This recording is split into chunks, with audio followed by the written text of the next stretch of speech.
Sungguhlah kami bersyukur kepadamu Allah yang hidup, yang kami sembah di dalam nama Yesus Kristus Tuhan kami. Karena kasih karuniamu kami boleh bangun kembali pada pagi hari ini. Di dalam semua hal yang Tuhan izinkan boleh kami nikmati sepanjang malam hari. Terima kasih Tuhan untuk kemurahan-Mu, pertolongan-Mu dan kebaikan-Mu bagi kami masing-masing. Biarlah Engkau yang layak dipuji, yang layak ditinggikan, menerima segala penghormatan dan pengagungan dari kami anak-anak-Mu. Terima kasih Tuhan, biarlah puji-pujian kami pada pagi hari ini boleh menyenangkan hati-Mu ya Tuhan. Dan biarlah juga pada pagi hari ini sebelum kami melanjutkan aktivitas kami boleh mendengarkan firman-Mu dan boleh menikmati perenungan firman Tuhan pada pagi hari ini. Segala kuasa yang datangnya dari iblis yang mengganggu ibadah pagi hari ini, kami tolak di dalam nama Tuhan Yesus Kristus Tuhan kami. Dan kami percaya Roh Kudus berkarya di dalam diri kami masing-masing untuk menginsafkan kami akan dosa dan menuntun kami kepada kebenaran-Mu. Hanya di dalam nama Tuhan Yesus kami berdoa. Amin. Ya, Shalom Bapak Ibu, saudara-saudara yang dikasihi Tuhan. Hari ini kita akan merenungkan firman Tuhan dari Matius pasal 11 ayat yang ke-28 sampai ayat yang ke-30. Matius pasal yang ke-11 ayat yang ke-28 sampai 30. Demikian firman Tuhan. Marilah kepadaku semua yang letih lesu dan berbeban berat, aku akan memberi kelegaan kepadamu. Pikullah kuk yang kupasang dan belajarlah padaku, karena aku lemah lembut dan rendah hati, dan jiwamu akan mendapat ketenangan. Sebab kuk yang kupasang itu enak dan bebanku pun ringan. Hari ini saya membuat temanya, pikullah kuk yang kupasang. Ya, pikullah kuk yang kupasang. Tentu pada umumnya dalam membaca ataupun merenungkan firman Tuhan ini lebih kepada ajakan daripada juru selamat sesuai dengan judul dari Lembaga Alkitab Indonesia. Bapak Ibu saudara-saudara yang dikasihi Tuhan, dalam beberapa waktu ini Tuhan mengizinkan saya melihat betapa banyaknya pergumulan anak-anak Tuhan. Pergumulan yang berupa menyangkut dengan ketenangan jiwa. Hal itu tentulah kalau kita merunut mengapa hal itu terjadi, ada apa yang sedang terjadi. Tentu di dalam beberapa waktu yang saya alami yang boleh Tuhan izinkan, saya merenungkan mengapa anak-anak Tuhan mengalami ketidaknyamanan akan jiwa. Pengalaman seminggu yang lalu, hari Sabtu yang lalu, dia sudah ada seorang, saya sebutkan, seorang bapak lebih tua umurnya dari saya. Dia sudah lama percaya sama Tuhan Yesus, bahkan sudah banyak mengajak anak-anak Tuhan, anak-anak orang untuk datang pada Tuhan Yesus. Dia mengalami sakit, kesulitan berbicara. Ya, dia dibawa berobat ke beberapa rumah sakit, tetapi ternyata tidak ditemukan penyakitnya. Tentu sebagai hamba Tuhan, kami mengunjunginya. Akhirnya uh, istri daripada bapak itu, ya karena bukan kebetulan, oknum yang saya sebutkan adalah bapak, menceritakan sudah sejauh mana dia melenceng dari kebenaran firman Tuhan.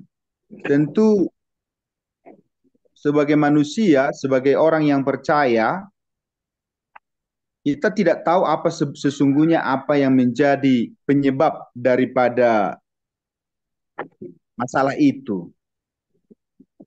Di hari berikutnya, hari Minggu yang lalu juga bertemu dengan orang yang sakit, sudah lama terbaring. Ternyata karena gangguan fungsi tiroid juga ya. Akhirnya ini seorang ibu, dia mengalami bukan saja sakit secara fisik, tetapi dia mengalami namanya sakit hati karena di dalam kondisi sakitnya itu suaminya mengabaikan dia. Ya, bukan saja dia mengalami sakit secara fisik, tapi dia juga teraniaya karena suaminya tidak memperhatikan dia. Ya, terus kemarin Tuhan mengizinkan saya melayani anak-anak dan ketika bertanya kepada anak-anak yang telayani, siapa yang sakit? Orang tua saya sudah lama dia lupa-lupa ingatan. Nah, akhirnya dari kesempatan itu karena tempat persekutuan anak dekat-dekat dengan rumah orang yang bersangkutan, kita kunjungi. Ternyata sudah gejala stroke. Tentu ini hanya sebagian dari gambaran kehidupan orang percaya. Hal ini sungguhlah sangat menyedihkan sebagai anak-anak Tuhan. Tetapi di dalam perenungan saya diingatkan kembali dengan firman Tuhan ini. Ajakan Tuhan Yesus kepada orang Israel atau orang-orang yang mendengar pada waktu itu. Mengapa Tuhan Yesus mengajak pada orang-orang pada waktu itu? Tentu objek daripada ajakan Tuhan Yesus adalah orang-orang. Nah, ini menyangkut bukan saja menyangkut kepada uh, kejiwaan, tetapi juga memang pada waktu itu juga ada tantangan mengenai kesulitan-kesulitan yang mereka hadapi di dalam kehidupan penjajahan Romawi. Tentu mereka mengharapkan sesuatu yang bisa melegakan hidup mereka. Nah, di ayat 28 dikatakan, marilah kepadaku semua yang letih lesu dan berbeban berat. Aku akan memberi kelegaan kepadamu. Pada waktu itu ayat-ayat sebelumnya adalah perikop mengenai Yesus dan Yohanes Pembaptis. Yesus dan Yohanes Pembaptis. Yohanes Pembaptis dia dipenjara karena memberitakan kebenaran.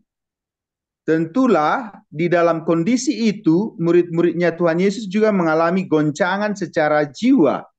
Nah, pada waktu itu juga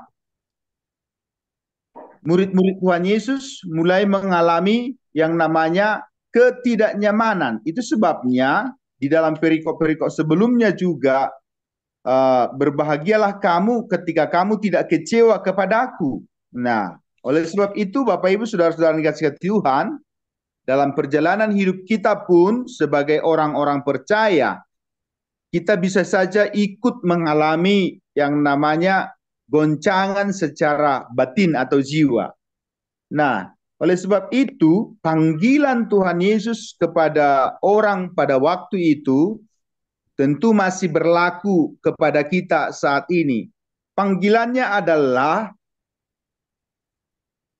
marilah kepadaku semua yang letih lesu dan berbeban berat. Jaminan yang akan diberikan oleh Tuhan Yesus adalah, aku akan memberi kelegaan kepadamu. Nah, tetapi tidak berhenti sampai di situ. Di situ juga ada kalimat perintah. Pikullah kuk yang kupasang dan belajarlah padaku. Kuk secara literal atau secara hurufiah adalah kayu yang sengaja dipasangkan kepada ternak. Tujuannya adalah supaya kedua ternak bisa berjalan beriringan dan kedua ternak itu bisa bekerja dengan maksimal. Nah, tentulah kuk yang dimaksud di sini juga merupakan metafora ataupun penggambaran untuk menjelaskan tentang ketundukan seseorang kepada orang lain. Ya, jadi itu sebabnya seseorang yang mau datang kepada Tuhan Yesus haruslah takluk kepada Tuhan Yesus. Nah, Cook juga mau menyatakan kepada kita lambang daripada ketaatan, ketundukan, dan kerja keras. Cook juga berbicara mengenai ketundukan yang secara dipaksa. Oleh sebab itu, Bapak Ibu, saudara-saudara yang dikasihi Tuhan, panggilan Tuhan Yesus kepada kita, anak-anaknya adalah pikullah kuk. Pasangkan kuknya siapa? Kita tidak sama dengan kedua ternak, tetapi kita adalah harus takluk kepada Tuhan Yesus, harus tunduk kepada Tuhan Yesus, harus taat kepada Tuhan Yesus, mengikuti apa yang diperintahkan oleh Tuhan Yesus. Dan setelah itu juga kita dipanggil untuk belajar sama kepada Tuhan Yesus. Belajarlah kepada aku. Dua kata kerja yang tidak bisa terpisahkan. Yang pertama adalah pikullah kuk yang kupasang. Siapa yang memasang kuk? Yesus. Dan belajarlah kepadaku. Hal-hal apa saja yang kita pelajari daripada Tuhan Yesus, yaitu adalah mengenai lemah lembut dan rendah hati, dan jiwamu akan mendapat ketenangan. Kembali lagi dengan Bapak yang saya sebutkan tadi, setelah di dalam konseling ataupun di dalam perbincangan kami, mengapa dia mengalami kesulitan hidup, berbicara mengenai ketidaktenangan jiwa. Ternyata ada hal-hal yang tidak benar yang dia lihat di dalam persekutuannya sebagai sesama orang percaya. Tentu di dalam hidup ini, Bapak, Ibu, saudara-saudara yang dikasihi oleh Tuhan, ada banyak harapan kita yang tidak sesuai dengan kenyataan hidup. Ada banyak hal di dalam persekutuan kita, ekspektasi kita atau harapan kita di dalam persekutuan itu tidak sama seperti yang kita harapkan. Akhirnya kita mengalami ketegangan. Oleh sebab itu, bagaimana kita bisa mengatasi situasi ini adalah yang lanjutannya adalah belajarlah kepada Tuhan Yesus. Apa yang boleh dipelajari dari Tuhan Yesus? Mengenai kelemah lembutan, mengenai rendah hati. Nah, tujuan daripada semuanya itu adalah jiwa kita mendapat ketenangan. Nah, di ayat 30 dikatakan, sebab kuk yang kupasang itu enak dan bebanku pun ringan. Tentulah yang dipasangkan oleh Tuhan Yesus tidak seperti kuk yang dipasangkan kepada ternak. Tetapi kuk yang dipasangkan oleh Tuhan Yesus adalah enak dan bebanku pun ringan. Bapak Ibu saudara-saudara yang dikasihi oleh Tuhan, sering sekali kita sudah datang pada Tuhan Yesus. Datang menyerahkan semua beban hidup kita kepada Tuhan Yesus. Tetapi ketika Tuhan Yesus memanggil kita untuk memikul kuk dan juga belajar kepada Dia, kita sering sekali menghindar atau justru tidak mau. Dan ketika kita datang kepada Tuhan Yesus, kita masih hidup dengan pola dan cara berpikir kita. Oleh sebab itu, Paulus mengatakan di dalam Galatia 2 ayat 20, namun aku hidup tetapi bukan lagi aku yang hidup, tetapi hidup yang kuhidupi sekarang adalah hidup bersama dengan Kristus. Di dalam Roma pasal 5 ayat 1, saya boleh bacakan kepada kita semua. Demikian firman Tuhan. Roma pasal 5 ayat 1, sebab itu kita yang dibenarkan karena iman, kita hidup dalam damai sejahtera dengan Allah oleh karena Tuhan kita, Yesus Kristus. Kita hidup dalam damai sejahtera. Hidup dalam damai sejahtera artinya kita mengalami ketenangan batin. kita mengalami ketenangan jiwa, kita mengalami kelepasan dari penghukuman Allah. Kita berdamai dengan Allah. Kita mengalami pemulihan hubungan dengan Allah. Oleh sebab itu, bagaimanakah orang yang sudah mengalami pemulihan hubungan dengan Allah masih mengalami uh, ketidaktenangan jiwa? Apa yang bisa membuat hal itu terjadi? Barangkali ini yang dimaksud oleh firman Tuhan. Pikullah kuk yang kupasang.